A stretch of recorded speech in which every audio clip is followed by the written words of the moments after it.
আসসালামু আলাইকুম। কি অবস্থা সবার? সকলে কেমন আছেন? অবশ্যই কমেন্টসে জানাবেন। আলহামদুলিল্লাহ, আপনাদের দোয়ায় আমি অনেক ভালো আছি। সো অফিসের উদ্দেশ্যে রওনা দিলাম। দেখি সুস্থভাবে পৌঁছতে পারি কিনা। আপনারা সাথে থাকেন, দেখতে থাকুন। দেখি রাস্তাঘাটের যে অবস্থা, আস্তে আস্তে যাওয়ার চেষ্টা করি। আবার অটোতেও যে পরিমাণ ডিস্টার্ব করে আমারে, আমি তো ঠিকমতো গাড়িকে চালাইতে পারি না এসব অটোর কারণে। আর রাস্তাঘাটেরও অবস্থা দিন দিন এতটাই খারাপ হইতেছে, তা বলার বাইরে।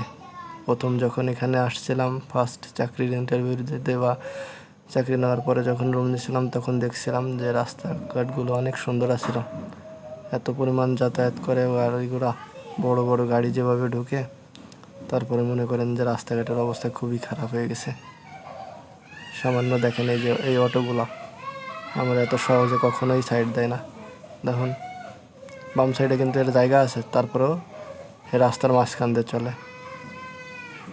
আমি চাইলে রাফ চালায় মনে করেন যে সাফরিগিরি করে এদের আগে যাইতে পারবো, বাট বিষয়টা খারাপ দেখাবো। আর আমার অফিসেরও লেট হইতেছে, তারপরেও আমি চেষ্টা করতেছি আস্তে আস্তে। কয়েকটা বার হরেনও দিছি, বাট তারা সাইড দেয় না। দেখি সাইড কতক্ষণ না দিয়ে পারে, আমি আস্তে আস্তে যাইতে থাকি। এর পাশ ওপাশ কোনো পাশে তারা দেখে না, বুঝছেন।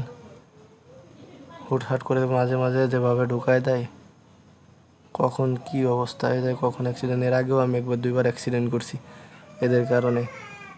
দেখে না বসে না, হঠাৎ করে রাস্তার মাঝখানে অটো ড্রাইভার গুল্লি মারে, আর আমরা মাঝখান দিয়ে এসে ভাসে যাই। আর এদের তো কিছু বলাও যাইব না, এটা অটোর রাজ্য। দেখছেন, রাস্তার মাঝখান দিয়ে যায়। রাস্তার মাঝখান ছাড়া তারা মনে করে যে সাইড দিতে জানে না। আর একটা তো ডাইন সাইড দিয়ে যাইতেছে, দেখি বাম সাইড দিয়ে চেষ্টা করে যাইতে পারি কিনা। এভাবে ছাড়া তো উপায় নাই আমাদের। আমরা এখানে অটোদের কাছে পুরোটাই অসহায়।